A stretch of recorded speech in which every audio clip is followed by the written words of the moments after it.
একটি ছেলে ভালো একটি চাকরি পাওয়ার পর তার বাবাকে গিয়ে বলল, বাবা, মানুষ বলে পিতৃঋণ নাকি কখনোই শোধ করা যায় না, তবে তুমি আমার পিছনে সারা জীবন যত টাকা ব্যয় করেছো তা আমি চাইলে এখন 1 বছরের মধ্যে সমস্ত টাকা পরিশোধ করে দিতে পারবো। ছেলে ভেবে গাইস, তোমরা সব কেমন আছো? ইনশাল্লাহ তোমরা সবাই ভালো আছো।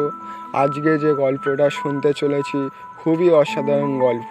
আর এই গল্পের নামটি হচ্ছে যে বাবা ঋণ কি জীবনে শোধ করা যায়। আর এই গল্পটা রিলিজ হয়েছে 2023 সালে ফেব্রুয়ারি মাসে। আর এই গল্পটা এমটি নাসির হাসানের চ্যানেলে রিলিজ হয়েছে।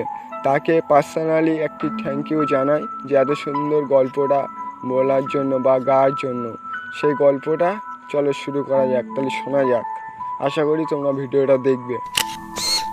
একটি ছেলে ভালো একটি চাকরি পাওয়ার পর তার বাবাকে গিয়ে বলল, বাবা, মানুষ বলে পিতৃঋণ নাকি কখনোই শোধ করা যায় না, তবে তুমি আমার পিছনে সারা জীবন যত টাকা ব্যয় করেছো তা আমি চাইলে এখন 1 বছরের মধ্যে সমস্ত টাকা পরিশোধ করে দিতে পারবো। ছেলে ভেবেছিল তার মুখে এমন কথা শুনে তার বাবা অনেক খুশি হবে, তবে তার বাবা মোটেও খুশি হলো না, বরং মাথা নিচু করে বসে রইল।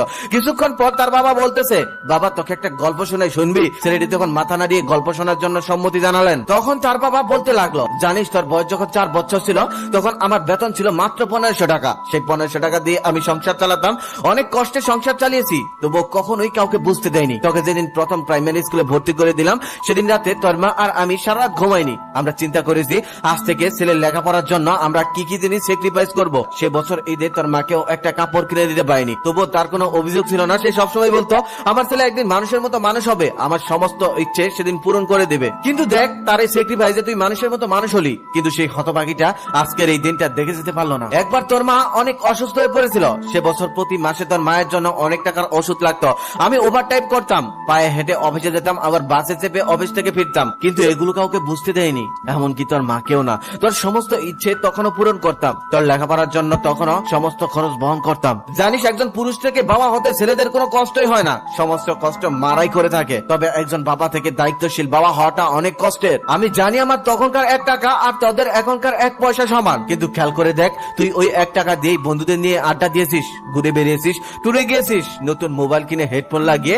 যখন তুই কলেজে উঠলি তখন আমাদের অবস্থা মোটামুটি ভালো। আমি অনেক কষ্ট করে টাকা জমিয়েছিলাম একটা বাইক কিনবো বলে। সেই বাইক দিয়ে আমি প্রতিদিন অফিসে যাব। আমি অনেক স্বপ্ন দেখেছিলাম, আমি অনেক টাকাও জমিয়ে ফেলেছিলাম, সামান্য কিছু টাকা বাকি ছিল। শোরুমে গিয়ে আমার পছন্দের বাইকটাও দেখে এসেছিলাম। সেদিন রাতে আমি স্বপ্নও দেখেছিলাম আমি বাইক চালিয়ে অফিসে যাচ্ছি, কিন্তু তারপরের দিন সকালে তুই বায়না ধরলি তোকে নাকি একটা ল্যাপটপ কিনে দিতে হবে। কি করবো বাবা, আমি তো তোর কষ্ট সহ্য করতে পারি না, তাই আমার স্বপ্নটাকে সেদিন বুকের মধ্যে চাপা দিয়ে আমি তোকে ল্যাপটপ কিনে দিয়েছিলাম। তারপর আমার আর বাইক কেনা হয়নি, বাইকে চড়ে অফিসে যাওয়ার স্বপ্ন আর কখনো পূরণ হয়নি, তবুও মনে কষ্ট ছিল না, কারণ তোর স্বপ্নটা তো পূরণ করেছিলাম। আজকে তুই আমাকে সেই টাকা ফিরিয়ে দিয়ে পিতৃঋণ শোধ করতে চাচ্ছিস। দেখ, ডক্টর আমাকে মাছ মাংস খেতে নিষেধ করেছে, বাইক চালানোর শক্তি এখন আর আমার নেই। তোর মাও বেঁচে নেই যে তাকে একটা লাল শাড়ি কিনে দেবো। এখন তোর কাছ থেকে টাকা নিয়ে তোর ডক্টরের ওষুধ খাওয়া ছাড়া কোনো কাজেই লাগবে না আমার। আমি এখন টাকা ছাড়াই কল্পনার রাজ্যে স্বপ্নের হাট বসাই, সেই হাট থেকে তোর মায়ের জন্য লাল শাড়ি কিনে দেই।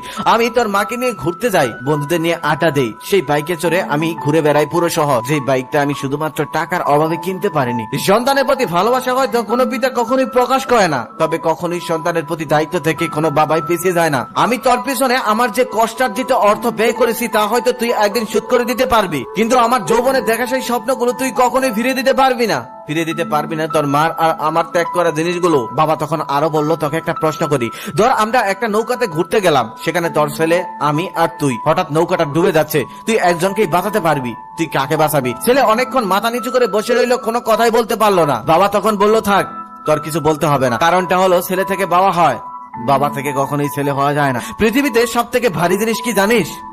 বাবার কাঁধে সন্তানের লাশ। শোন, এটা আমি না, প্রত্যেকটা বাবাই চায় তার শেষ যাত্রায় যেন তাকে কাঁধে করে কবর পর্যন্ত পৌঁছে দিয়ে আসে। এইরকমই গল্প শুনতে চাও তাহলে চ্যানেলটা সাবস্ক্রাইব করে রাখো, এইরকমই ভিডিও আনি।